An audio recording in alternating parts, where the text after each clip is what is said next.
সুস্থতা থাকলে হজ ফরজ হয় না, ঠিক তেমনি ভাবে পাগল হলেও হজ কি হয় না, ফরজ হয় না। তারপর হলো বালেগ হতে হবে। সুতরাং নাবালেগের উপরে হজ ফরজ হয় না, বালেগ যে হয় সেই বালেগ প্রাপ্ত বয়স্কের উপরে কি হয়, হজ ফরজ হয়। এর সাথে সাথে হলো আজাদ হতে হবে, স্বাধীন হতে হবে। গোলামের উপরে হজ ফরজ হয় না। মালিকের তিনি আনুগত্য করতেছেন, কারো গোলামি করতেছেন, তাহলে এমতো অবস্থায় গোলামের উপরে হজ ফরজ হয় না যতক্ষণ না সে আজাদ হয়, মুক্তি পায়। তো আজাদ হলে, যেহেতু আমরা আজাদ, তাহলে বোঝা যায় এই শর্তটা আমাদের উপরে আছে। আলহামদুলিল্লাহ, যারা আজাদ তাদের উপরে কি হয়, হজ ফরজ হয়। এর সাথে সাথে আরো একটি হজের ফরজ হওয়ার শর্ত, বড় শর্ত, সেটা হলো যে একজন ব্যক্তির সামর্থ্য থাকতে হবে, হজ করার জন্য সামর্থ্য থাকতে হবে। তার মানে তার পাথেও থাকতে হবে বাইতুল্লাহ পর্যন্ত পৌঁছার জন্য এবং আসার জন্য। সেখানে অবস্থানকালে যতটুকু অর্থ ব্যয় হয় এতটুকু পরিমাণ তার অর্থ থাকতে হবে। শুধু তাই নয়, এমনকি তার পরিবারকে যে রেখে যাবে, তার পরিবারকে রেখে যাওয়ার এই কয়দিন অনুপস্থিতিতে তার পরিবার যেন চলতে পারে এই পরিমাণ খাবার দাবার ভরণ পোষণের ব্যবস্থা রেখে যেতে হবে। এরকম অবস্থা যদি থাকে তখন হজ ফরজ হয়। একটা শর্ত আছে আর একটা নেই, তাহলে হবে না।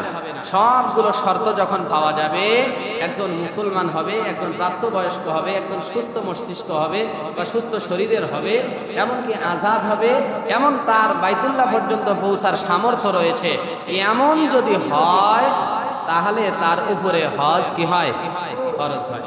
মহিলা মা বোনদের জন্য আরো একটি শর্ত লাগিয়ে দেওয়া হয়েছে, সেটা হলো যে তাদের এই সামর্থ্যের সাথে সাথে তাদের একা একা সফর করা যাবে না, তাদেরকে কোনো মাহরাম পুরুষের সঙ্গে সফর করতে হবে।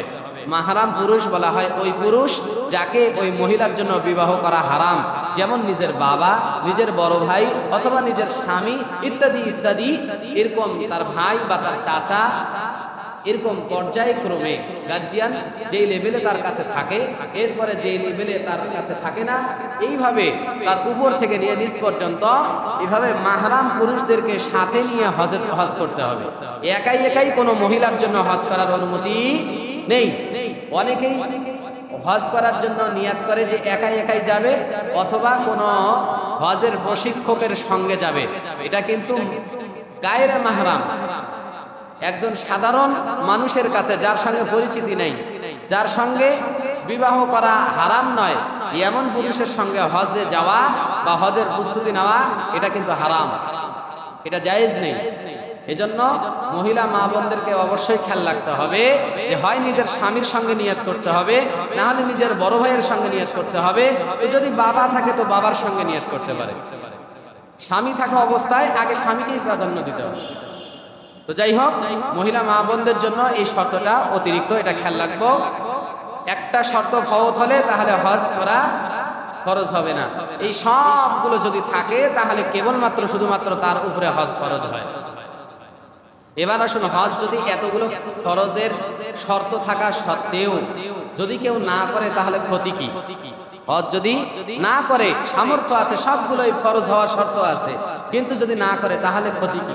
এ সম্পর্কে আল্লাহ রাসূল সাল্লাল্লাহু আলাইহি সাল্লাম বলেন যে যার এত বড় সামর্থ্য রয়েছে, সবগুলো শর্ত রয়েছে, এরপরেও এমনি হজ করে না, এই ব্যক্তির জন্য আল্লাহ রাসূল সতর্কবাণী, হুঁশিয়ারি বাণী উচ্চারণ করে বলেছেন যে মান মালাকা যাদান ওয়া রাহিলাতান তুবাল্লিগুহু ইলা বাইতিল্লাহ ওয়া লাম ইয়াহুজ্জা ফালা আলাইহি আন ইয়ামুতা ইয়াহুদিয়ান ওয়ালা নাসরানিয়ান আও কামা ক্বালা আলাইহিস সালাতু ওয়াস সালাম। আল্লাহ রাসূল বলেন যে যার এরকম বাইতুল্লাহ পর্যন্ত পৌঁছার পাথেও রয়েছে, সামর্থ্য রয়েছে, খরচ করার মতন টাকা পয়সা অর্থ করি রয়েছে এবং যাওয়ার জন্য সুন্দর একটা বাহনের ব্যবস্থা রয়েছে, কোনোভাবে সেই বাহনে সে আরোহণ করে বাইতুল্লাহ পর্যন্ত পৌঁছতে পারে, কিন্তু এরপরেও হজ করে না, বাইতুল্লাহর হজ আদায় করে না, সে ব্যক্তি যেন জেনে রাখে সে ইহুদি হয়ে মারা যাক আর নাসারা হয়ে মরল, এটা বড় কোনো বিষয় নয়। আল্লাহ রাসূল বলেন সে কিভাবে মারা যাক এটা কোনো বড় বিষয় নয়। মুফাসসিরিনে কেরাম, মুহাদ্দিসিনে কেরাম বলেন যে এই কথার অর্থ হলো ওই ব্যক্তি ঈমান হারা হয়ে মৃত্যুবরণ করার আশঙ্কা বেশি হয়ে যায়। আল্লাহ রাসূল বলেন সে ইহুদি বা নাসারা হয়ে মারা গেল, তার মানে বেঈমান হয়ে মরল, কিনা না ইমানদার হয়ে মরলো এটা দেখার বিষয় নেই, এটা বড় কোনো বিষয় নয়। কেন? সামর্থ্য থাকা সত্ত্বেও যারা হজ করলো না, মুহাদ্দিসিনে কেরাম বলেন যে এদের বেঈমান হয়ে মৃত্যুবরণ করার আশঙ্কাই হলো বেশি। বলুন নাউজুবিল্লাহ। তাহলে যাদের সামর্থ্য আছে এখনো হজ করি না, এই কথাটা যদি একটু খেয়াল করি, ও ভাই আমি আপনি বেঈমান হয়ে মরার আশঙ্কা যদি বেশি থাকে, তাহলে বলুন এই কথাটাকে গুরুত্ব দিয়ে যথাসময়ে হজ আদায় করা দরকার আছে কিনা? সামর্থ্য থাকা সত্ত্বেও যারা হজ করবে না তারা ক্ষতিগ্রস্ত হওয়ার আশঙ্কা আছে কিনা? এজন্য আমাদের যাদের সামর্থ্য রয়েছে আমরা সকলেই যথাসময়ে হজ আদায় করার জন্য চেষ্টা করব তো ইনশাআল্লাহ। আল্লাহ তৌফিক দান করুন, সকলে বলি আমিন। হজের গুরুত্ব অপরিসীম, হজের গুরুত্ব ইসলাম ধর্মের মধ্যে অপরিসীম আমরা জানি। এই অপরিসীম কি গুরুত্ব এটা আমরা একটু পরে জানবো। তার আগে আমরা জানবো যে হজের ফজিলত কি। হজ না করলে ক্ষতি জানলাম, হজের ফজিলত কি, হজ করলে লাভ কি, এ সম্পর্কে বহুত হাদিস বর্ণিত হয়েছে। এর থেকে কয়েকটি শুধু সংক্ষিপ্ত হাদিস আপনাদের সামনে আমি পেশ করব। আল্লাহ রাসূল সাল্লাল্লাহু আলাইহি ওয়াসাল্লাম বলেন, যে ব্যক্তি আল্লাহ তাআলাকে সন্তুষ্ট করার জন্য আল্লাহর জন্যই হজ করে এবং হজ করা অবস্থায় স্ত্রী সম্ভোগ মেলামেশার থেকে দূরে থাকে, গুনাহের কাজ করে না, সে এমন ভাবে হজ থেকে ফিরে আসলো যেন ওই ব্যক্তি কেবল আজকেই তার মায়ের কোল থেকে ভূমিষ্ঠ হলো, অর্থাৎ নিষ্পাপ হয়ে গেল। হজের এত বড় ফজিলত। আল্লাহ রাসূল বলেন, মান হাজ্জা লিল্লাহি ফালাম ইয়ারফুস ওয়ালাম ইয়াফসুক রাজাআ কায়াউমিন ওয়ালাদাতহু উম্মুহু। যে ব্যক্তি আল্লাহর জন্য শুধু হজ করে, হজ করা অবস্থায় গুনাহের কাজ করে না, স্ত্রী মিলনের থেকেও বিরত থাকে, এই ব্যক্তি হজ থেকে এমন ভাবে ফিরে আসে যেন তার মা আজকেই তাকে জন্ম দিল। সুবহানাল্লাহ। ও ভাই, অনেক মুহাদ্দিসিনে কেরাম বলেছেন যে মানুষ যখন হজ করে আর হজটা যখন কবুল হয়ে যায়, ওই ব্যক্তি নিষ্পাপ হয়ে বাড়িতে ফেরে, নিষ্পাপ হয়ে মাসুম বাচ্চার মতো বাড়িতে ফেরে। তাহলে জীবনের গুনাহ মাফ হওয়ার জন্য হজ করার জন্য চিন্তা ফিকির রাখা মনের মধ্যে দরকার আছে কিনা? হজ করার আগ্রহ অন্তরের মধ্যে রাখা দরকার আছে কিনা? ও ভাই, হজের বহুত বড় ফজিলত। অন্য এক হাদিসের মধ্যে এসেছে, আল্লাহ রাসূল সাল্লাল্লাহু আলাইহি সাল্লাম বলেন যে আল হাজ্জুল মাবরুর লাইসা লাহু জাযাউন ইল্লাল জান্নাহ। আল্লাহ রাসূল বলেন যে হজ্জে মাবরুর, যে হজটা কবুল হয়ে যায়, এই হজের আর কোনো জাযা খায়ের হতে পারে না, একমাত্র এর প্রতিদান হলো আল্লাহর তৈরি জান্নাত। সুবহানাল্লাহ। যারা হজ করে হজ কবুল হয়ে যায়, এই সমস্ত হাজিদের অন্য কোনো প্রতিদান আল্লাহ তাআলা দিবেন তো দিবেনই, কিন্তু অন্য কোনো প্রতিদানের আগে সর্বপ্রথম আল্লাহ তাআলা তাদের জন্য জান্নাত দিয়ে দিবেন। জান্নাত পাওয়া যাবে। আল্লাহ তাআলা কত বড় প্রতিদান দিয়েছেন, যাদের হজ কবুল হয়ে যায় তাদের জন্য আল্লাহ তাআলা জান্নাত রেখে দিয়েছেন। অন্য এক হাদিসের মধ্যে এসেছে, যারা একটার পরে একটা আঞ্জাম দিতে থাকে, একবার হজ করেছে আবারও হজ করার জন্য নিয়ত করে, একবার উমরা করেছে আবারও উমরা করার জন্য নিয়ত করে, একটার পর একটা আঞ্জাম দিতেই থাকে আর নিয়ত করতেই থাকে, প্রস্তুতি গ্রহণ করতেই থাকে। এই ব্যক্তিরা যেন মনে করে না যে তাদের দারিদ্রতা আসবে, তাদের অর্থ ব্যয় হচ্ছে, তাদের সম্পদ কমে যাবে, এটা না।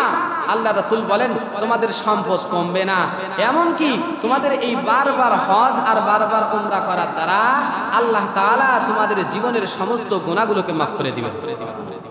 আল্লাহ রাসূল বলেন তাবিউ বাইনাল হজ্জি ওয়াল উমরা ফাইন্নাহুমা ইয়ানফিয়ানিল ফাকরা ওয়াদ দুনুব। আল্লাহর রাসূল বলেন যে হজ আর উমরা একের পর একটা তোমরা ধারাবাহিকভাবে করতেই থাকো, অন্তরের মধ্যে এর আগ্রহ রাখতেই থাকো, কেননা এই হজ আর উমরা তোমাদের জীবনের থেকে দারিদ্রতাকে মোচন করে দিবে এবং তোমাদের জীবনের গুনাহগুলোকে মাফ করে দিবে। ও ভাই, হজের এত বড় ফজিলত। যারা হাজী সাহেব রয়েছেন তারা কত বড় ভাগ্যবান, আল্লাহ তাআলা তাদেরকে হজ্জে মাবরুর নসিব করে দিয়েছেন, যাদেরকে তারা কত বড় ভাগ্যবান। বাইতুল্লাহর হজ করেছেন, নবী পাকের রওজার পাশে গিয়ে সালাম দেওয়ার সৌভাগ্য লাভ করেছেন। অনেক হাজী সাহেব আছেন যারা আরাফার ময়দানে উপস্থিত হয়ে দোয়া করেছেন, তাদের সমস্ত দোয়া আল্লাহ তাআলা কবুল করে নিয়েছেন। মুজদালিফায় অবস্থান করেছেন, আল্লাহ জীবনের গুনাহ মাফ করে দিয়েছেন। মিনায় অবস্থান করে কুরবানি করেছেন, মিনায় অবস্থান করেছিলেন, শয়তানদেরকে কঙ্কর মারার এরকম তাদের তৌফিক আল্লাহ তাআলা দিয়েছেন। না জানি তাদের সৌভাগ্য আল্লাহ তাআলা কত বড় দান করেছিলেন। সুবহানাল্লাহ। একজন হাজী সাহেবের মর্যাদা বিশাল বড় মর্যাদা। ও ভাই, হাজী সাহেবদের মর্যাদা আল্লাহ তাআলা অনেক উঁচু মর্যাদা দিয়ে দিয়েছেন। তাদেরকে আল্লাহ জান্নাত দান করবেন এই ওয়াদা দিয়েছেন। আল্লাহ তাআলা তাদেরকে দরিদ্রতা মোচন করে দিবেন এই ওয়াদা করে দিয়েছেন। আল্লাহ তাআলা তাদের জীবনের গুনাহ মাফ করে দিবেন এই ওয়াদা দিয়েছেন। এমনকি আল্লাহ তাআলা তাদের গুনাহ মাফ করে দিয়ে তাদেরকে নিষ্পাপ করে দেন এই ওয়াদাও আল্লাহ তাআলা দিয়ে দিয়েছেন।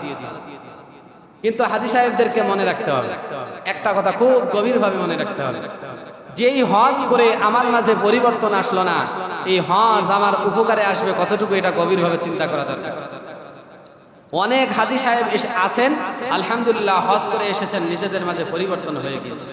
দাড়ি নেই, দাড়ি রাখা শুরু করে দিয়েছে। পাঁচ ওয়াক্ত নামাজ আগে পড়তেন না, এখন পড়ে। সুদ ঘুষের সঙ্গে সম্পর্ক ছিল, এখন সব শেষ, করে না, অনেক ভালো হয়ে গিয়েছেন। এই সমস্ত হাজী সাহেবদের নিঃসন্দেহে বোঝা যায় তাদের হজগুলো কবুল হয়েছে। এটা তার আলামত বহন করে। এটা আমার কথা না, এটা মুহাদ্দিসিনে কেরামের কথা, এটা মুফাসসিরিন মুহাক্কিক উলামায়ে কেরামদের কথা।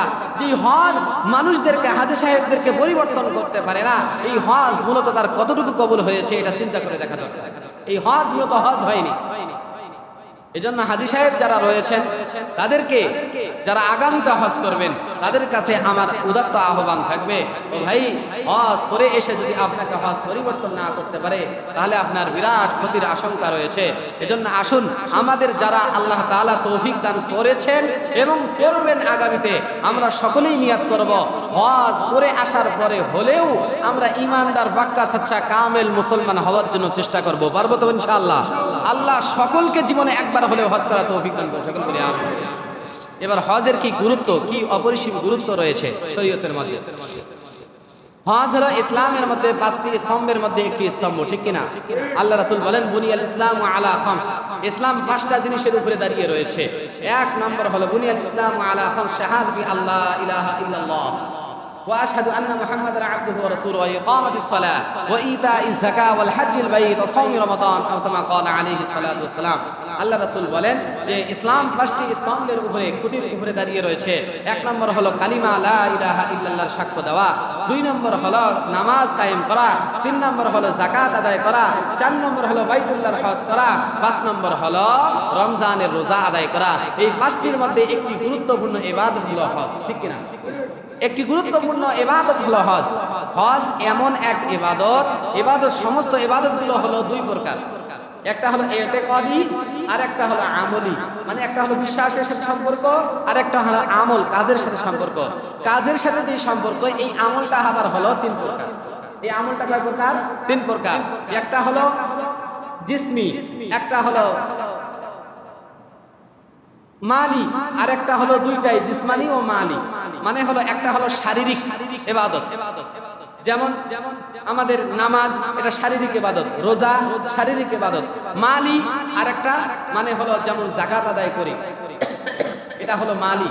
আর একটা হলো শারীরিক এবং মাল খরচ হয়, উভয়টাই খরচ হয়, এমন ইবাদত হলো হজ। এমন ইবাদত হলো কি? হজ।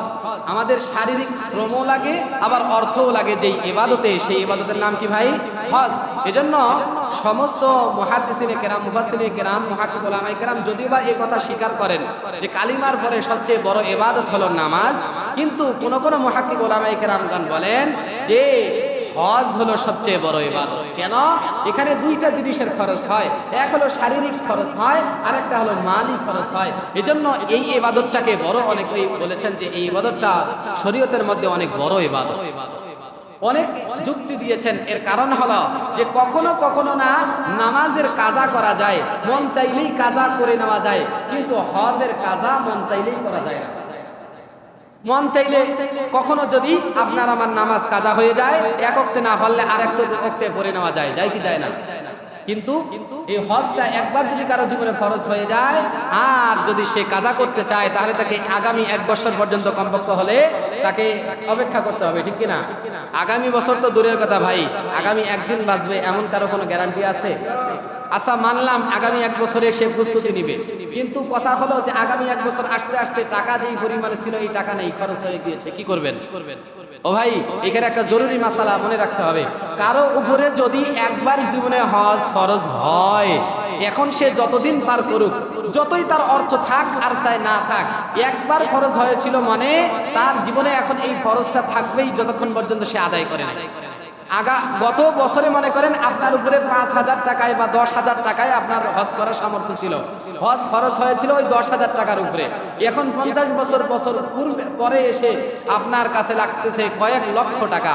এখন আপনি বলতেছেন আমার কাছে তো এত লক্ষ টাকা নাই, আমার উপরে কি হজ ফরজ? হ্যাঁ আপনার উপরে হজ ফরজ হয়েছিল, ওই যে যখন 10,000 টাকায় হজ ফরজ হয়েছিল আপনি করেন নাই, ওই ফরজটা এখনো আপনার উপরে রয়েছে, এখনো আপনার উপরে রয়েছে, এখনো আপনার উপর থেকে সরে নাই। এজন্য এখনো আপনার উপরে টাকা থাক আর চাই না থাক, সামর্থ্য থাক আর চাই না থাক, আপনার উপরে কিন্তু হজ ফরজই আছে, আপনাকে হজ যেভাবেই হোক আদায় করতে হবে। এজন্য যাদের উপরে হজ ফরজ হয়েছিল অবশ্যই তাদেরকে হজ আদায় করতে হবে।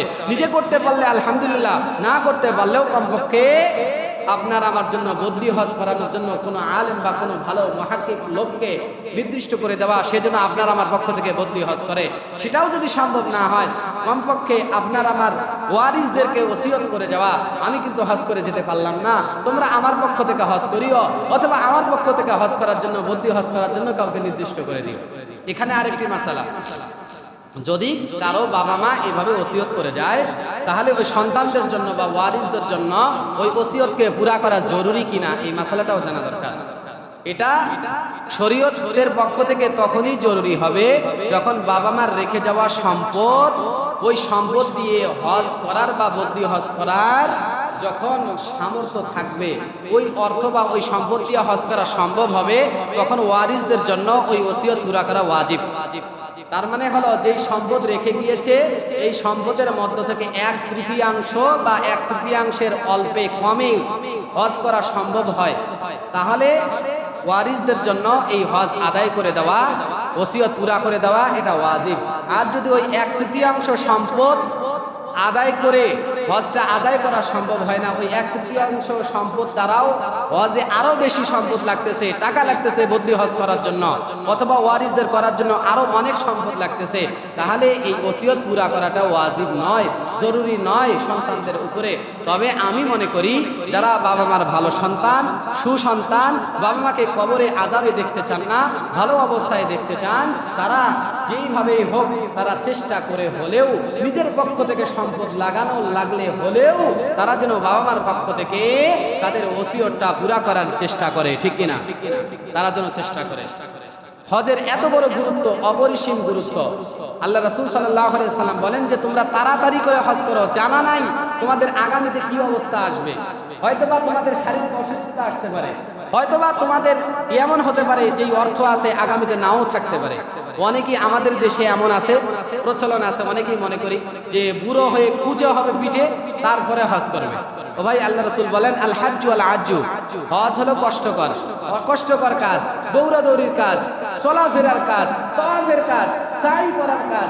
এই কাজে যুবক যারা তাদেরকে এই পরিপূর্ণ আকারে হজের কাজগুলো আঞ্জাম দেওয়াটা অনেক সহজ হয়।